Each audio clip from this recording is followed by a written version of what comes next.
अभी मैं सोने के लिए लेटी ही थी। बस हल्की सी झपकी ही लगी थी कि तभी मेरा फोन जोर जोर से बजने लगा। अचानक से मेरी नींद खराब हुई तो मैं थोड़ा सा नाराज हुई और झुंझलाते हुए मैंने फोन उठाया।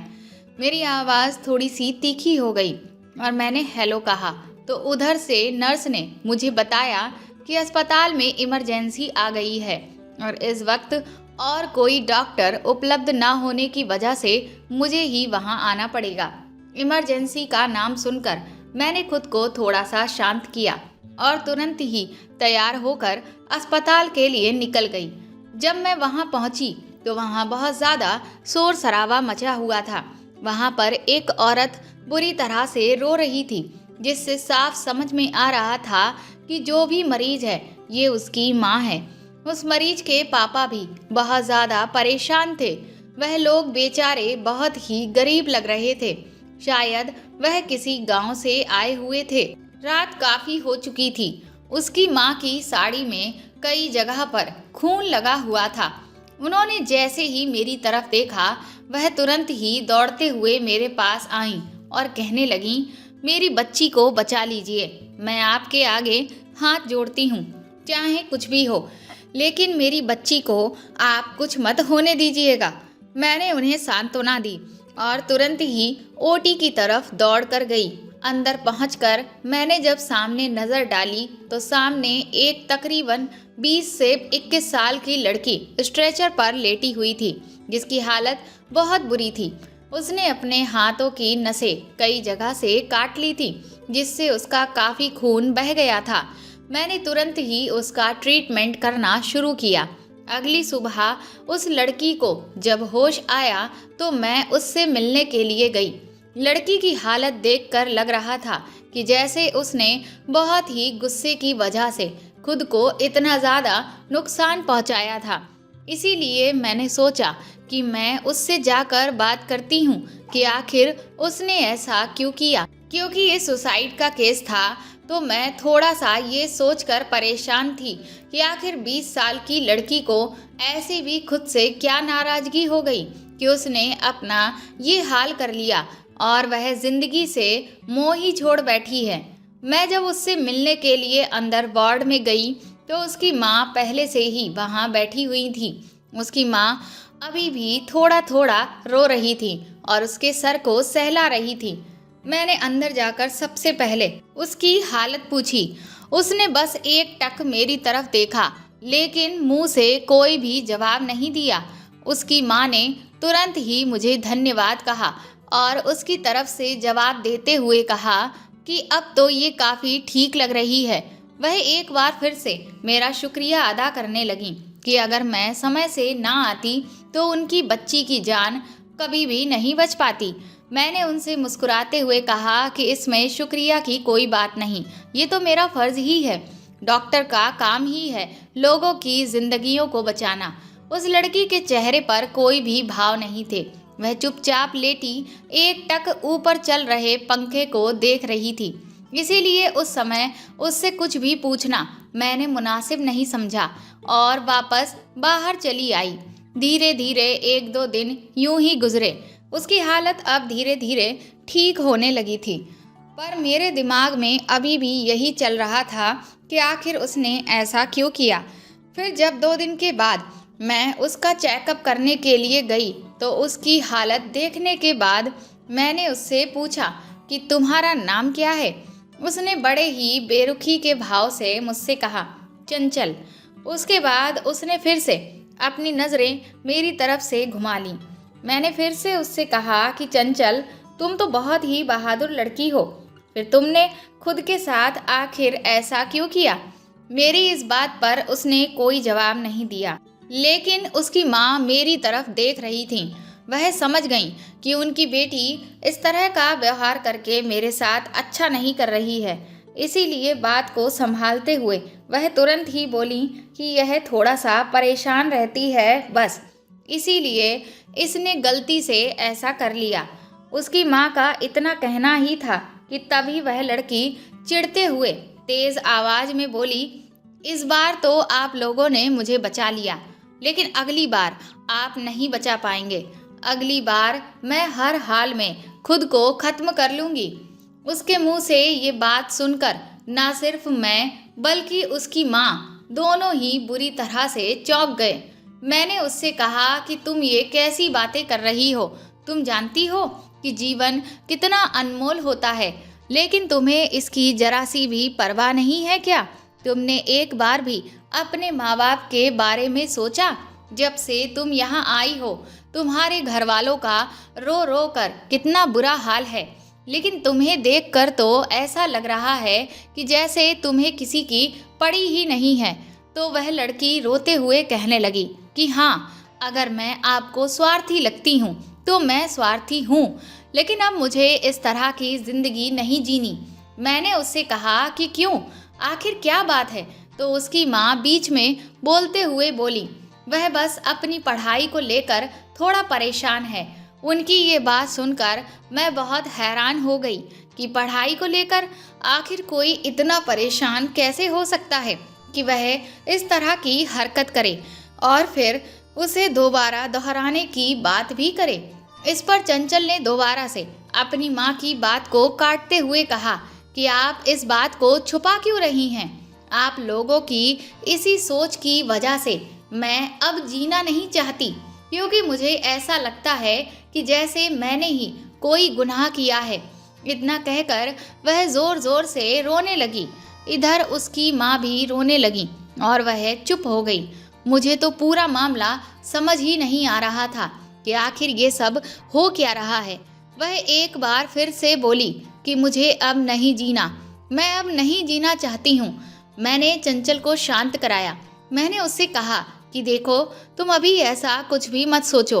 उसकी माँ बहुत रो रही थी, इसीलिए मैं उन्हें वहाँ से उठाकर बाहर ले आई और उन्हें गले लगाकर तसल्ली देने लगी। मैंने कहा कि आखिर बात क्या है, आप लोग क्या छुपा रहे हैं? उसके बाद चंचल की माँ ने मुझे जो कुछ भी बताया उसे सुनकर तो मेरे पैरों तले जमीन ही निकल गई। उन्होंने कहा कि दरअसल गांव में उनके जो रसूखदार लोग हैं, उनमें से कुछ लोगों ने चंचल के साथ गलत किया है, जिसकी वजह से वह सदमे में है। हर कोई उसे ही गुनहगार समझ रहा है। वह उन लोगों को सख्त से सख्त सजा दिलाना चाहती थी, लेकिन हम लोग गरीब लोग हैं और गरीबों को कभी इंसाफ नहीं मिलता। बस वही हमारे साथ भी हुआ, जिसे चंचल बर्दाश्त नहीं कर पाई और खुद के साथ ये सब कर बैठी। और उसे अब ये बात अच्छे से समझ आ चुकी है कि उसे इंसाफ नहीं मिलने वाला, इसीलिए वह खुद को खत्म कर लेना चाहती है। लेकिन मैं अपनी बच्ची को खोना नहीं चाहती। इतना कहते ही वह फिर से सुबक सुबक कर रोने लगी। मैंने उनसे कहा कि आप शांत हो जाइए और बिल्कुल भी चिंता मत करिए। मैं इस बारे में खुद चंचल से बात करूंगी। उन्हें मेरी बात से थोड़ी तसल्ली मिली और हिम्मत भी। मैंने उनसे कहा, आप फिक्र ना करें, मैं अभी पुलिस को इस सब के बारे में जानकारी देती हूँ। इस पर चंचल की माँ ने मुझे रोक कर कहा, डॉक्टरनी साहिबा, इस सब का कोई फ़ायदा नहीं है, क्योंकि हम पहले ही बहुत कोशिशें करके देख चुके हैं, जिसका नतीजा ये मिला है कि खुद पुलिस वालों ने हमें ही झूठा साबित कर दिया है और हमें धमकी भी दी है कि अब हमने अगर उन लोगों के खिलाफ कोई कदम उठाया तो वो लोग उल्टा हमें ही फंसा देंगे। उनकी ये बात सुनकर मैं बहुत निराश हुई। फिर उन्हें मैं बाहर छोड़कर एक बार फिर से चंचल के पास पहुंच गई। जब मैं दोबारा चंचल के पास गई तो उसने अपने आंसुओं को पोंछ लिया था और वह एक बार फिर से एक टक पंखे की तरफ देखे जा रही थी। मैं आराम से उसके पास बैठी और धीरे से जाकर उसका हाथ अपने हाथों में लिया। इससे वह थोड़ा सा सहम गई और हैरानी भरी नज़रों से मेरी तरफ देखने लगी। मैंने धीरे से मुस्कुराकर उससे कहा, चंचल, तुम मुझे अपनी बड़ी बहन ही समझो। मैं चाहती हूँ कि तुम मुझे अपने मन का पूरा दर्द बयान करो, क्योंकि ये दर्द जब तक तुम्हारे सीने में दबा रहेगा ये इसी तरह से तेजाब बनता जाएगा और तुम्हें चैन से जीने नहीं देगा। इसीलिए तुम बेफिक्र होकर मुझे बताओ कि आखिर पूरी बात क्या है। चंचल ने मुझसे कहा कि क्या करेंगी आप मेरा दर्द जानकर? क्या आप मेरी तकलीफ को दूर कर सकती हैं? मेरी तकलीफ को कोई दूर नहीं कर सकता, क्योंकि इस समाज में सभी ऐसे ही हैं। सब ने एक नज़रिया बना लिया है और हर कोई बस लड़कियों को ही गलत समझता है और गरीब इंसान को तो इंसाफ मिलता ही नहीं, क्योंकि इंसाफ तो चंद पैसों में बिक चुका है। इसीलिए जिनके पास पैसा है उन्हीं के पास पावर है और वह जिसके साथ जो करना चाहें आराम से कर सकते हैं। कोई उनका कुछ भी नहीं बिगाड़ सकता। मैंने चंचल से कहा, ठीक है, तो अगर तुम मुझे अपने मन की तकलीफ नहीं बताना चाहती हो तो कोई बात नहीं, मैं तुमसे ज़बरदस्ती नहीं करूँगी। लेकिन मेरे मन में जो दबी हुई तकलीफ है वह तो तुम सुन सकती हो ना। मेरी इस बात पर चंचल ने हैरानी और उत्सुकता से मेरी तरफ देखा, जिससे मैं समझ गई कि वह मेरी बात सुनने को तैयार है। उसके बाद मैंने उससे कहा कि ये बात कुछ सालों पहले की है, जब मैं अपना मेडिकल का एंट्रेंस एग्ज़ाम देने के लिए घर से बाहर निकली। जिस कॉलेज में मेरा सेंटर पड़ा था वहाँ टैक्सी से जाने के बाद भी कुछ दूर पैदल का रास्ता था, तो टैक्सी से उतरकर मैं उस रास्ते पर चलने लगी। उसी दिन मैं घर से निकलने में थोड़ा लेट हो गई थी, जिस वजह से लगभग काफ़ी बच्चे सेंटर पर पहुंच चुके थे और जब मैं उस रास्ते पर जा रही थी तो बहुत ही कम लोग नज़र आ रहे थे। अभी मैं आगे बढ़ ही रही थी कि कुछ ही दूर पर मुझे एक गाड़ी के पास 2000 रुपये का नोट अचानक से पड़ा हुआ दिखाई दिया। नोट को देखकर मैंने तुरंत ही यहाँ वहाँ देखा तो मुझे कोई भी नज़र नहीं आया। मैंने उस नोट को उठाया और मैं उसे पलटकर देखने लगी और फिर से सोचने लगी कि ना जाने ये रुपए किसके यहाँ पर गिर गए। अभी मैं ये सब सोच ही रही थी कि तभी पास खड़ी उस गाड़ी का दरवाज़ा अचानक से खुला और किसी ने मुझे अंदर खींच लिया। उस एक पल में मेरी दुनिया बदल गई। मुझे कुछ भी समझ में नहीं आया कि ये मेरे साथ अचानक से क्या हो गया। मैं इस तरह की किसी भी चीज़ के लिए ज़रा सा भी तैयार नहीं थी और मुझे अंदाज़ा भी नहीं था कि मेरे साथ आगे क्या होने वाला है। दरअसल वह नोट किसी का गिरा नहीं था, बल्कि उसे जानबूझकर गिराया गया था ताकि उसे देखकर मैं या मेरे जैसी कोई भी लड़की वहाँ पर रुके और वो लोग उसे अपनी इच्छा पूर्ति का शिकार बनाया जा सकें। उन्होंने मेरा मुंह कसकर पकड़ रखा था। मैं काफ़ी देर छटपटाती रही और उनसे खुद को छुड़ाने की पूरी कोशिश करती रही, लेकिन जब मैं नाकामयाब हुई तो थोड़ा सा शांत होने के बाद मैंने ध्यान से देखा तो उस गाड़ी में तकरीबन 4 लोग थे, जिनमें से एक अधेड़ उम्र का व्यक्ति जो कि गाड़ी चला रहा था। दूसरा व्यक्ति भी ड्राइवर की सीट पर बैठे हुए आदमी से कुछ 1 साल कम उम्र का व्यक्ति था, जो कि उसी के बगल में आगे बैठा हुआ था।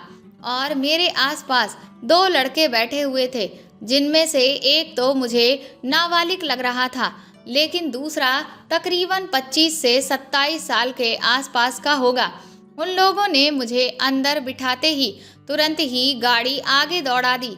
जब मैं ज़ोर ज़ोर से चिल्लाने लगी तो आगे बैठे हुए आदमी ने मेरी तरफ गन को पॉइंट करके मुझे डराया कि अगर मैंने ज़रा सी भी आवाज़ की तो वह मुझे यहीं पर गोली मार देंगे। मुझे कुछ भी समझ नहीं आ रहा था कि आखिर इन लोगों ने मुझे क्यों उठा लिया और वह मेरे साथ ऐसा क्यों कर रहे हैं। मैं उनके आगे हाथ जोड़ने लगी, उनसे प्रार्थना करने लगी कि मुझे छोड़ दो। आप लोग मुझे कहाँ लेकर जा रहे हैं? मेरा आज एग्ज़ाम है, मेरे लिए ये एग्ज़ाम बहुत ज़रूरी है। दरअसल मेरा बचपन से ही सपना था कि मैं बड़ी होकर डॉक्टर बनूं, जिसके लिए मैं दिन रात कड़ी मेहनत करके अपने मेडिकल एंट्रेंस एग्ज़ाम की तैयारी कर रही थी। ये एग्ज़ाम निकालना मेरे लिए बहुत इम्पॉर्टेंट था, क्योंकि मेरे घर में इतना पैसा नहीं था कि मुझे किसी प्राइवेट कॉलेज से मेरे पापा डॉक्टर की पढ़ाई करवा पाएँ। इसीलिए मेरे पास डॉक्टर बनने का सिर्फ एक यही रास्ता था कि इस एग्ज़ाम को क्लियर करके मैं अपने सपने की तरफ आगे बढ़ सकूं। लेकिन मेरे साथ अचानक से ये सब हो जाएगा, ये तो मैंने कभी सोचा भी नहीं था। मैं उनके आगे बहुत देर गिड़गिड़ाती रही, लेकिन उन लोगों को मेरे ऊपर ज़रा सा भी तरस नहीं आ रहा था, बल्कि मैं जितना रो रही थी ऐसा लग रहा था कि उससे उन्हें उतना ही मज़ा आ रहा है, क्योंकि मैं जितनी बार उनसे रो रो कर गुहार लगाती उतना ही वह लोग ठहाका मार मार के हंस रहे थे। उस वक्त वह मेरी बेबसी पर मेरा मजाक उड़ा रहे थे। मैं काफ़ी देर उन्हें समझाती भी रही कि आप लोग मुझे छोड़ दीजिए, आखिर आपको मेरे पास से मिलेगा ही क्या, मेरे पास तो कुछ भी नहीं है। लेकिन वह सिवाय हंसने के कुछ भी नहीं कह रहे थे। गाड़ी जब कुछ दूर आगे बढ़ी तो मैंने देखा कि वह लोग किसी सुनसान रास्ते पर उस गाड़ी को लेकर जा रहे थे।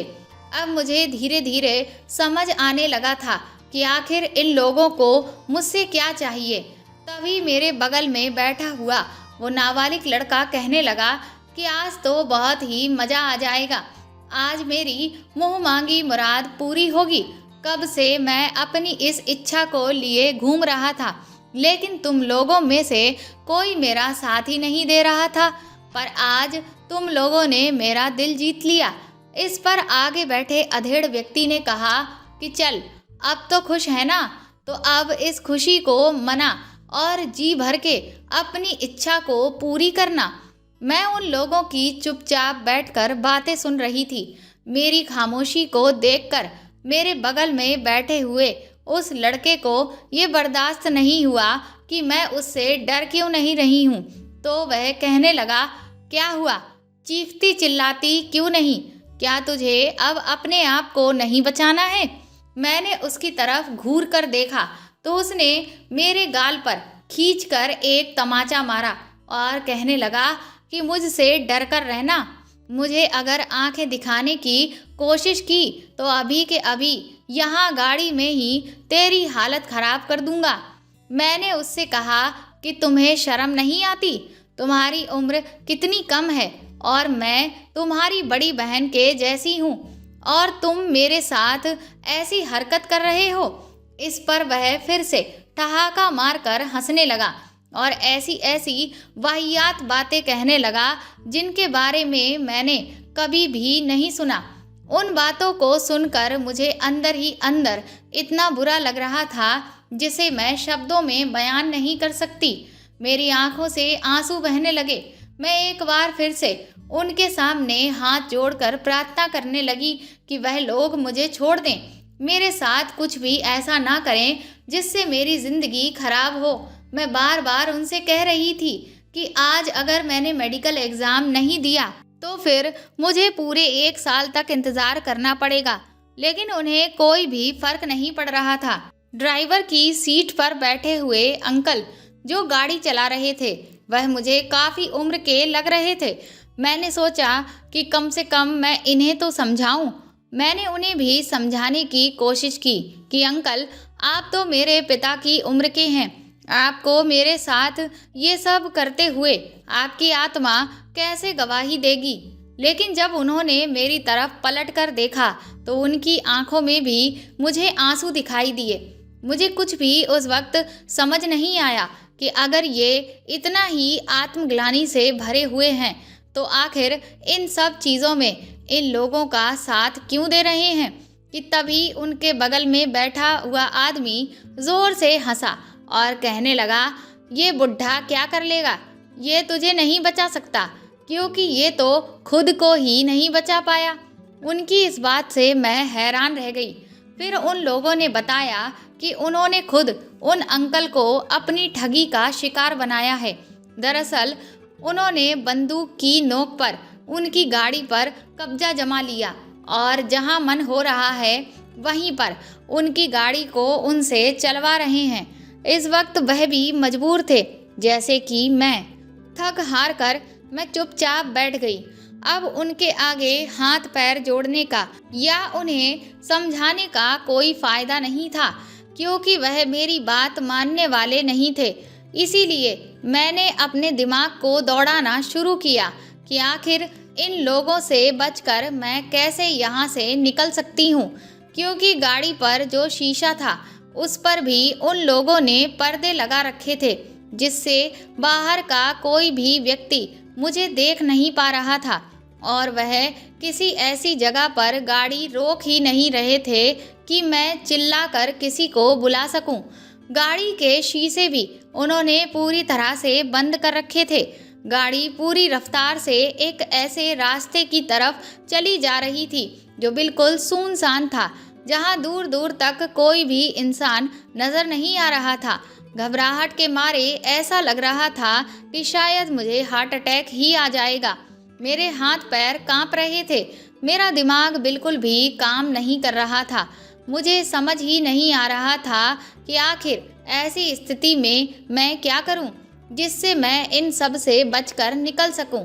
मैंने आज तक ऐसी कोई भी ट्रेनिंग नहीं ली थी जिसमें ये सिखाया गया हो कि अगर कोई लड़की कभी अकेली किसी ऐसी स्थिति में फंस जाए तो कैसे ऐसे लोगों का मुकाबला करें या उनके साथ बराबर के दो दो हाथ करें। क्योंकि अगर मैं उनसे हाथापाई करती भी तो मुझ में फ़िलहाल इतनी ताकत नहीं थी कि मैं उन्हें चारों खाने चित कर देती। उस वक्त मुझे समझ आ रहा था कि लड़कियों का शारीरिक रूप से मजबूत होना बहुत ज़रूरी है। उन्हें ऐसी स्किल्स आनी चाहिए ताकि इस तरह के सिचुएशंस बनने पर वह कम से कम अपनी आत्म सुरक्षा के लिए लड़ तो सकें। कुछ दूर पहुंचने के बाद हम किसी ऐसी जगह पर पहुंचे जो चारों तरफ से खेतों से घिरी हुई थी, जिसमें बड़ी बड़ी फसलें खड़ी थीं और वहां पूरी तरह से सन्नाटा पसरा हुआ था। उन्होंने वहां गाड़ी रोकी और फिर मुझे उतारने की कोशिश करने लगे, जिससे मैं बुरी तरह से घबरा गई कि अब शायद मेरा अंत नज़दीक है।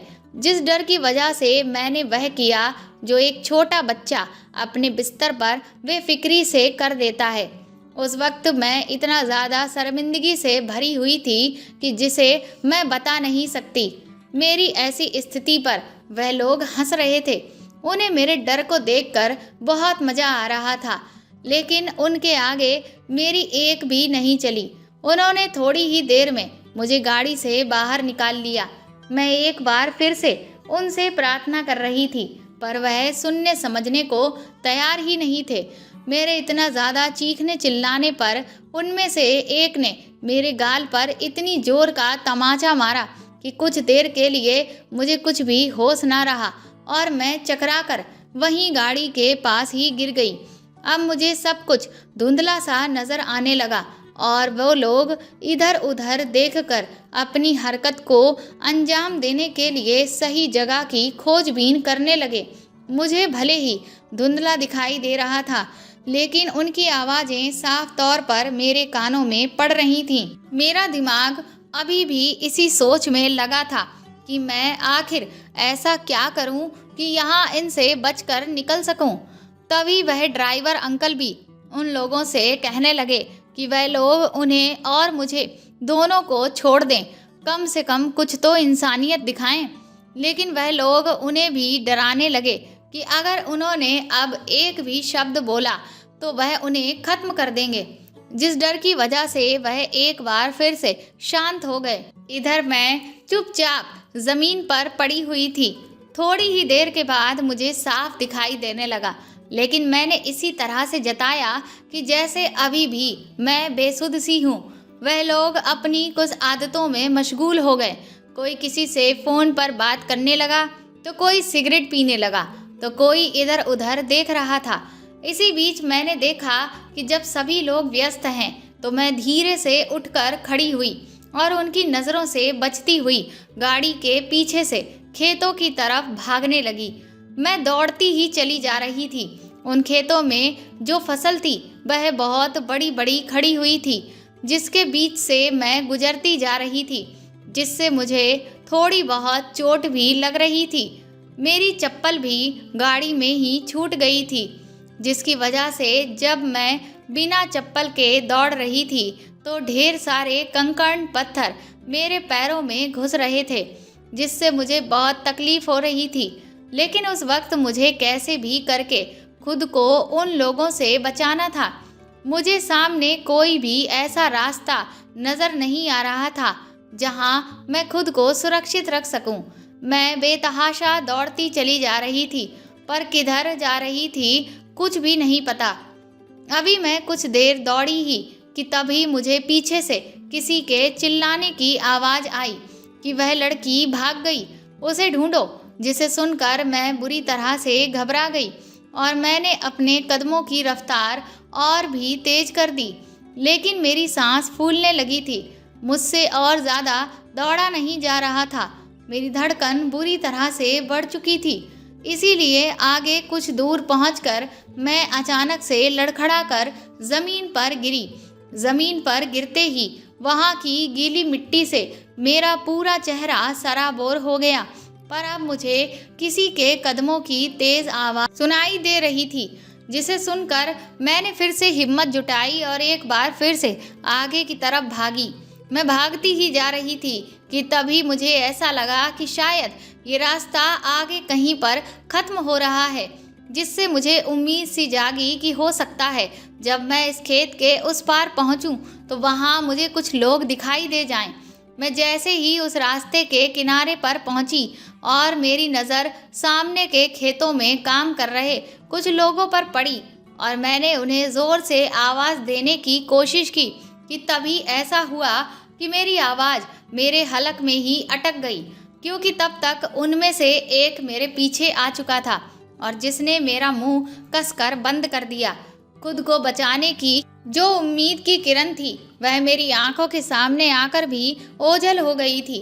वह लोग मुझे वहां से ले गए और मैं निराश होकर वापस उसी जगह पर पहुंच गई थी जहां से मैं भागी थी।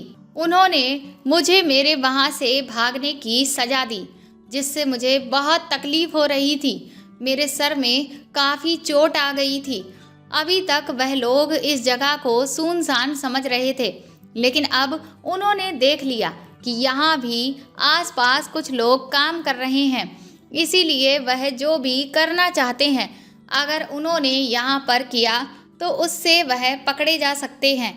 इसीलिए उन्होंने इस जगह को सुरक्षित नहीं समझा और फिर वहाँ से निकलने का फैसला किया। उन्होंने एक बार फिर से मुझे गाड़ी के अंदर बिठाया और फिर किसी दूसरे रास्ते पर निकल लिए। दूसरे रास्ते पर पहुंचने के बाद वो एक गांव में जा रहे थे। वहां पर वह कई लोगों से कुछ चीज़ों को ले रहे थे। मैंने जब देखा कि वह कुछ गांव के लोगों को रोककर उनसे बात कर रहे हैं तो मैंने उन गांव के लोगों को अपने बारे में बताया और उनसे प्रार्थना की कि वह लोग कुछ भी करके मुझे बचा लें। उन्हें बताने की कोशिश की कि ये लोग मेरे साथ क्या करने वाले हैं, लेकिन वह जो भी लोग थे उन्हें तो मानो जैसे इन सब चीज़ों से कोई फ़र्क ही नहीं पड़ रहा था। ऐसा लग रहा था कि जैसे ना तो उन्हें मेरी आवाज़ सुनाई दे रही है और ना ही मैं दिखाई दे रही हूँ। वह मुझे पूरी तरह से नज़रअंदाज करके वापस चले गए और गाड़ी में बैठे वह राक्षस हंस रहे थे। वह कहने लगे कि तुम्हारी यहाँ पर पुकार सुनने वाला कोई भी नहीं है, ये सब हमारे हिसाब से चलते हैं। इसके बाद वह मुझे और उन अंकल को एक घर में लेकर गए। वह घर बहुत बड़ा था। मैं उनसे एक बार फिर से कहने लगी कि वह लोग मुझे छोड़ दें। आज मेरा एंट्रेंस एग्ज़ाम था, मुझे वह पेपर हर हाल में देना ही था। तो वह मुझे कहने लगे कि लड़कियों को पढ़ना लिखना नहीं चाहिए, लड़कियों का काम है कि घर का खाना बनाओ और अपने घर के मर्दों को खुश रखो। लड़कियों का जन्म बस सिर्फ इसीलिए होता है। उनकी मानसिकता भी बिल्कुल वैसे ही थी जैसी हमारे समाज के ज़्यादातर लोगों की होती है, जो लड़की के जन्म के बाद ये नहीं सोचते कि हमें अपनी बच्ची को कैसे पढ़ाना लिखाना है, उसे किस तरह से उसके पैरों पर खड़ा करना है, बल्कि उसकी शादी का खर्चे का पैसा जोड़ना शुरू कर देते हैं और उसे बचपन से ही घर के कामकाज सिखाने लगते हैं ताकि शादी के बाद वह वहां पहुंचकर अपने पति और ससुराल वालों की सेवा में लग जाए। मुझे उनकी ऐसी बातें सुनकर बहुत ज़्यादा गुस्सा आ रहा था, क्योंकि इसी तरह की बातें मैं अपने घर में भी सुनती चली आ रही थी। जिनसे मुझे नफरत हो चुकी थी। मैंने अब सोच लिया था कि इन लोगों को मैं किसी भी हाल में छोड़ने वाली नहीं हूँ। जो लड़का नाबालिग था उसने कहा कि अब वह सबसे पहले मुझे मेरी औकात दिखाएगा। वह मुझसे बार बार कह रहा था कि लड़कियों को आदमियों के सामने झुककर रहना चाहिए, उनसे ज़्यादा आगे बढ़ने की सोचनी भी नहीं चाहिए, और मैं उनसे आगे बढ़ने की कोशिश कर रही हूँ। इसीलिए अब वह मुझे मेरी असली जगह बताएगा कि मैं किस लिए बनी हूँ। जब उसने मेरे साथ वह सब करना शुरू किया तो मैंने इसका विरोध किया, जिससे वह बुरी तरह से तिलमिलाने लगा। उसने गुस्से में आकर दूसरे आदमी से बंदूक छीन ली और मेरे सर पर तान दी और मुझसे कहने लगा कि अगर मैंने अब ज़्यादा होशियारी दिखाई तो वह अभी के अभी मेरा खेल खत्म कर देगा। मैंने उसको एक जोर का धक्का दिया, जिससे वह कुछ कदम पीछे हटा और मुझसे और ज़्यादा भड़कते हुए बोला कि हम मर्दों की बराबरी करेगी, तेरी इतनी हिम्मत। और एक बार फिर से उसने मेरे गाल पर खींचकर तमाचा मारा और कहने लगा कि अपनी नज़रें मुझसे नीचे करके रख, तेरी यही औकात है। वह बार बार इस तरह के शब्द दोहरा रहा था, जिससे मेरा गुस्सा और भी ज़्यादा बढ़ता जा रहा था। मैंने तभी अपने हाथ में पकड़ा हुआ चिली स्प्रे ठीक उसकी दोनों आंखों में झोंक दिया। दरअसल जब वह लोग मुझे गाड़ी से नीचे उतारने वाले थे, उससे पहले ही मैंने चिली स्प्रे, जो कि मेरी पर्स में पड़ा हुआ था, उसे धीरे से निकालकर अपने हाथ में पकड़ लिया था। ये चिली स्प्रे की जो शीशी थी वो काफ़ी छोटी थी, जो मुट्ठी में आराम से आ जाती थी, और इसी वजह से उन लोगों को पता नहीं चला कि मेरे हाथ में मैंने कुछ पकड़ा हुआ है। उस स्प्रे की तीखी झड़प से उसकी आंखें तिलमिला गईं। वह बुरी तरह से चिल्लाते हुए छटपटाने लगा और इतनी ज़ोर से खिसियाया कि उसने यहाँ वहाँ गोलियाँ चलाना शुरू कर दी, जिससे पहले तो मैं बच के भागी और वह जो अंकल गाड़ी चला रहे थे वह भी बुरी तरह से घबराकर एक कोने में छुप गए। उसके साथ ही उसे रोकने लगे कि वह यह क्या पागलपन कर रहा है, लेकिन वह उस वक्त गुस्से में था, जिस वजह से किसी की भी बात वह नहीं सुन रहा था। तभी मैंने अपना दिमाग दौड़ाया और हिम्मत दिखाते हुए उसका हाथ पकड़कर उस दिशा में घुमा दिया जिधर उसके साथी खड़े हुए थे। वह तो लगातार गोलियां चला ही रहा था। मैंने भी इस चीज़ का फ़ायदा उठाने की सोची। कुछ देर के बाद जब उसने सारी गोलियां इधर उधर झोंक दी और वह बुरी तरह से चिल्ला रहा था और उसकी गोलियां खत्म हो चुकी थीं, तब मैंने सामने देखा तो मुझे एक बहुत बड़ी राहत महसूस हुई, क्योंकि मैंने जो हिम्मत उस वक्त दिखाई थी उसका नतीजा मुझे सामने दिख रहा था। उसके ही उन बाकी के दोनों साथियों को गोली लग चुकी थी, जिससे उसके दोनों साथी वहीं के वहीं ढेर हो गए थे। उसे अभी भी कुछ दिखाई नहीं दे रहा था और वह पागलों के जैसे इधर उधर भाग रहा था और मुझे उल्टी सीधी बातें बक रहा था।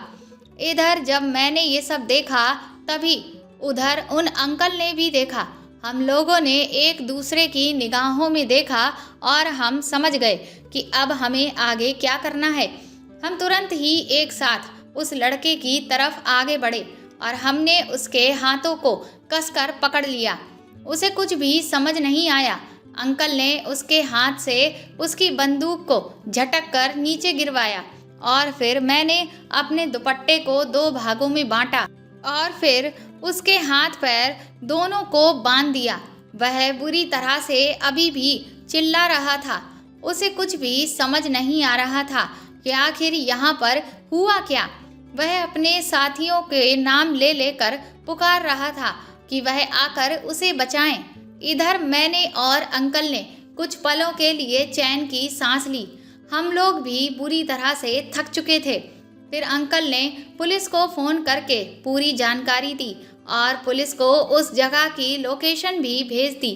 पुलिस के आने के बाद मैं और अंकल हमने हमारी जो भी आप बीती थी वह सब उन लोगों को बता दी।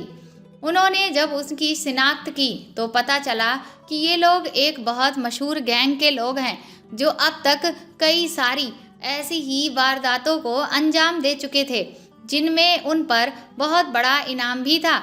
वह तीसरा लड़का अभी भी समझ नहीं पा रहा था कि आखिर यहाँ पर हुआ क्या है। पुलिस वालों ने उसकी आंखों को धुलवाया, तब जाकर उसे कहीं पता चला कि उसने जो गोलियां चलाई थीं वह हम में से तो किसी को नहीं लगी, बल्कि उससे उसके ही दोनों साथियों का अंत हो गया। पुलिस इसको पकड़कर ले गई। अंकल ने और पुलिस ने मुझे शाबाशी दी कि मैंने बहुत ही बहादुरी का काम किया था। इसके बाद इस सब के बारे में जब मेरे घर वालों को पता चला तो वह बुरी तरह से घबरा गए। मैं भी इस सबसे सदमे में थी। मेरे साथ जो कुछ हुआ उसका मुझे भी बहुत दुख था। साथ ही मैं अपना पेपर नहीं दे पाई, उसका भी मुझे बहुत अफसोस था। उस लड़के को सजा हो गई थी। इधर मेरे घर में मैंने अपनी आगे की पढ़ाई के लिए जैसे तैसे अपने मम्मी पापा को राजी किया था, क्योंकि मेरे परिवार के बाकी के सदस्य मेरे पापा को पहले से ही ये समझाने की कोशिश कर रहे थे कि लड़कियों का इतना ज़्यादा पढ़ना लिखना कोई ख़ास ज़रूरी नहीं है। लेकिन मैंने जैसे तैसे उन्हें समझा बुझाकर अपनी आगे की पढ़ाई के लिए तैयार कर पाया था। पर जब मेरे साथ ये पूरा वाक़या हो गया तो मेरे माँ बाप की हिम्मत टूटने लगी।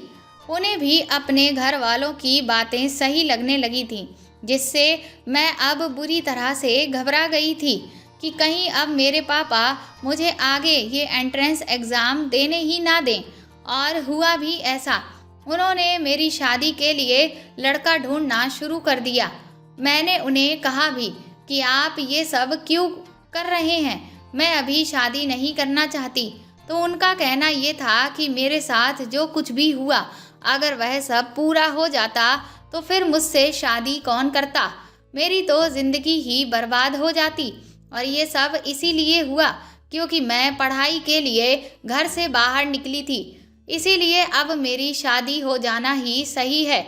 मैंने उनसे कहा कि ये तो किसी के भी साथ हो सकता है और कभी भी, और मेरे साथ जो कुछ भी हुआ उसमें मेरी तो कोई भी गलती नहीं थी। गलती तो उन लोगों की थी, लेकिन मेरे घर वाले मेरी बात मानने को तैयार ही नहीं थे।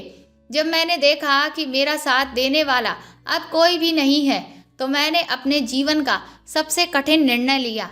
मैं जिस भी चीज़ से गुजरी थी उसमें किसी का साथ होना बहुत ज़रूरी था, क्योंकि मैं मानसिक रूप से भी टूट चुकी थी।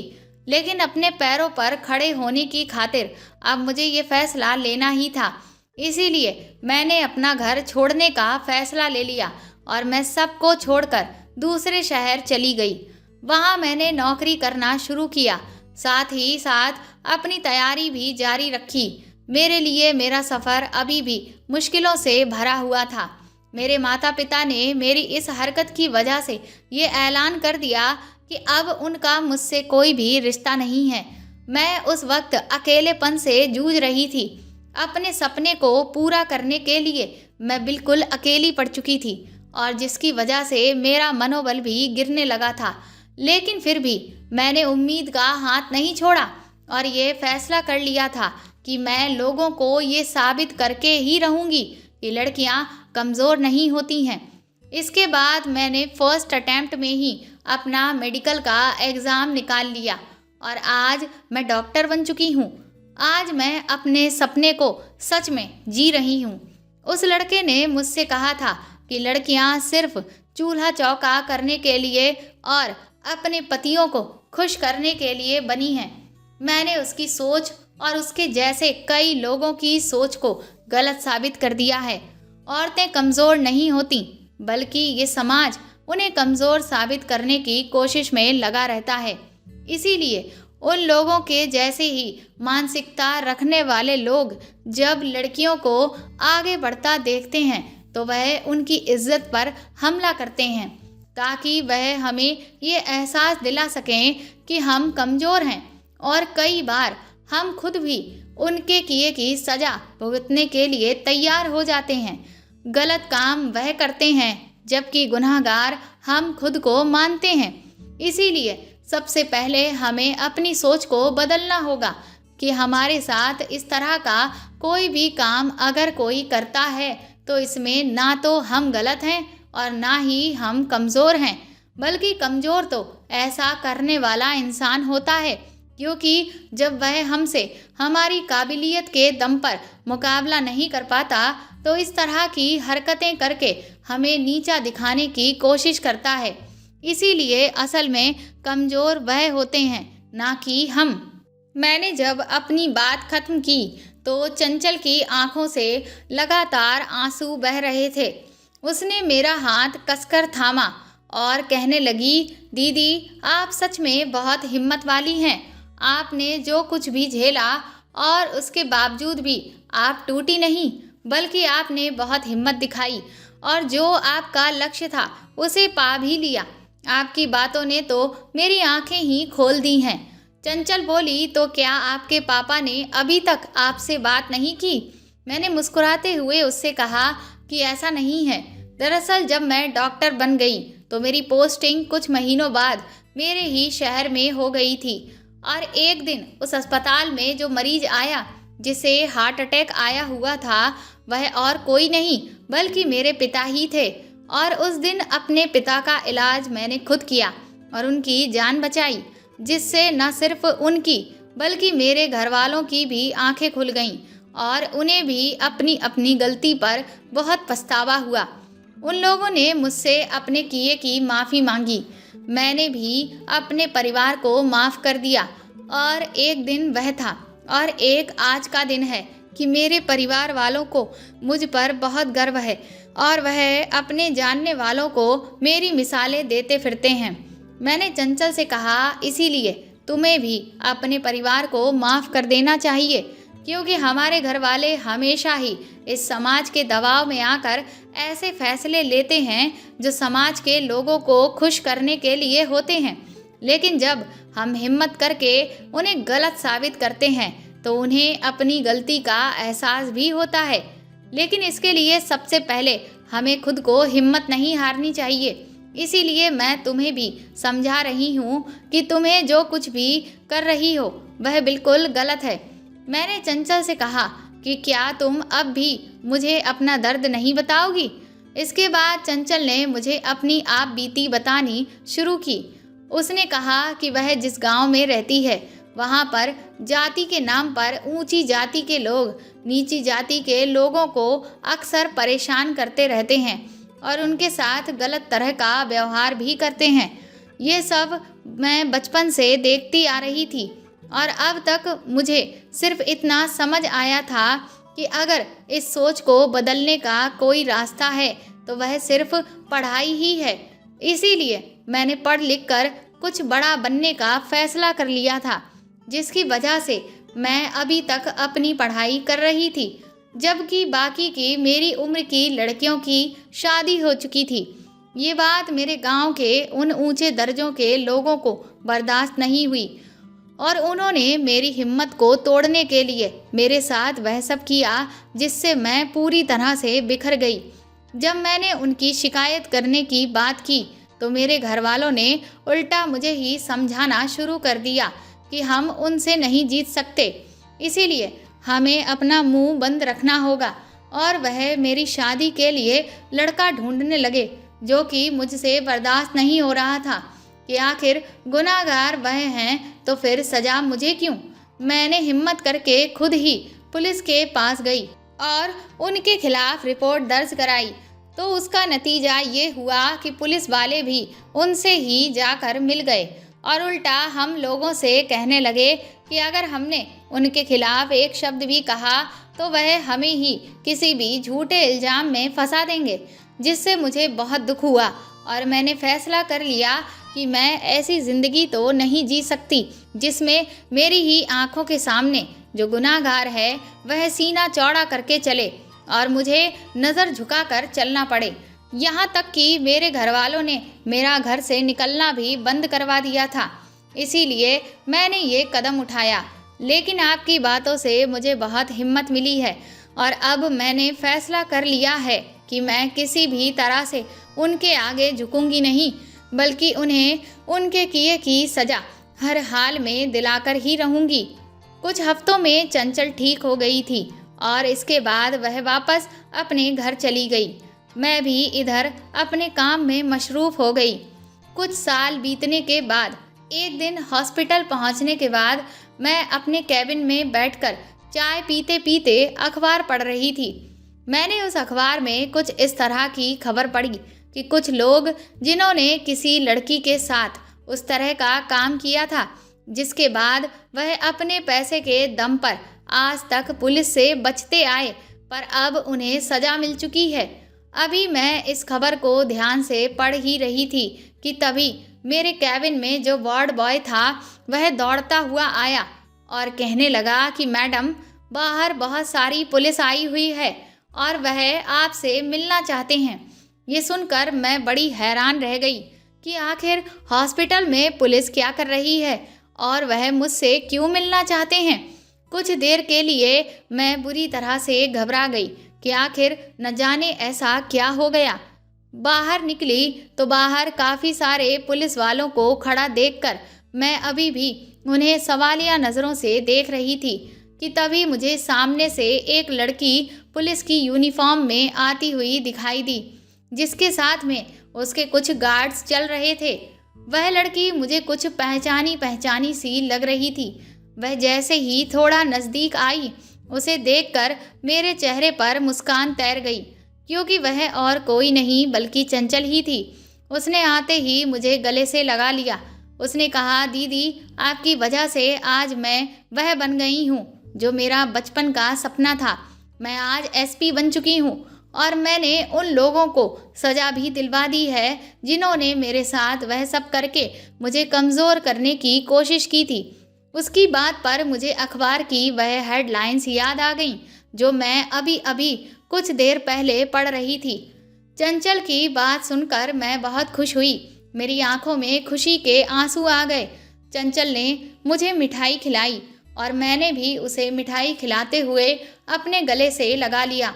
चंचल ने कहा, दीदी, मैं एक एनजीओ स्टार्ट कर रही हूँ जहाँ पर लड़कियों को ना सिर्फ अच्छी शिक्षा दी जाएगी बल्कि उन्हें कुछ ऐसे हुनर भी सिखाए जाएंगे जिनसे वह अपने जीवन में और भी आगे बढ़ सकें और कभी भी कोई जब उनकी हिम्मत को तोड़ने की कोशिश करे तो वह उसका मुंह तोड़ जवाब भी दे सकें। मैं चाहती हूँ कि आप भी मेरे इस एनजीओ को ज्वाइन करें। आप न सिर्फ मेरे लिए प्रेरणा बने बल्कि उन सभी लड़कियों के लिए भी एक मिसाल बने। मैंने चंचल से कहा कि मुझे उसके एनजीओ को ज्वाइन करने में बहुत खुशी मिलेगी और मुझे उस पर भी बहुत गर्व है कि उसने जो चाहा वह बनकर दिखाया और उन लोगों को उनके किए की सज़ा भी दिलाई। दोस्तों, ये दुनिया स्त्री और पुरुष दोनों की बराबरी और सहभागिता के साथ ही चल पा रही है, लेकिन फिर भी न जाने क्यों औरतों को हर जगह कमतर ही समझा जाता है, जबकि देखा जाए तो जीवन को आगे बढ़ाने वाली स्त्री ही होती है, लेकिन फिर भी उसे सबसे कमज़ोर समझा जाता है। हमारे समाज की मानसिकता ही कुछ ऐसी है। एक अच्छे समाज के निर्माण के लिए स्त्री को सम्मान देना बेहद ज़रूरी है। महिलाओं को अपने आप को कमज़ोर नहीं समझना चाहिए। अपने साथ होने वाली ज्यादतियों के खिलाफ महिलाओं को डटकर लड़ना चाहिए और उन्हें आत्मनिर्भर भी बनना चाहिए। तो दोस्तों, आपको मेरे द्वारा लिखी हुई ये कहानी कैसे लगी कमेंट करके प्लीज़ ज़रूर बताएं और इस कहानी को ज़्यादा से ज़्यादा शेयर और लाइक करके मेरे चैनल को सपोर्ट करें। मुझे आपके सपोर्ट की सख्त ज़रूरत है। साथ ही अगर आप चाहें तो मुझे सुपर थैंक्स भी खरीद कर दे सकते हैं। सुपर थैंक्स का ऑप्शन आपको इस वीडियो के नीचे दिए हुए सभी ऑप्शंस में दिखेगा, जो बिल्कुल ऐसा दिखता है जैसा कि हार्ट शेप में बना हुआ साइन है। और अगर आप मेरे चैनल पर नए हैं तो सब्सक्राइब करके बेल आइकन ज़रूर दबा दें, ताकि आगे भी मैं आपको ऐसी ही अच्छी कहानियाँ सुनाती रहूँ। Thank you.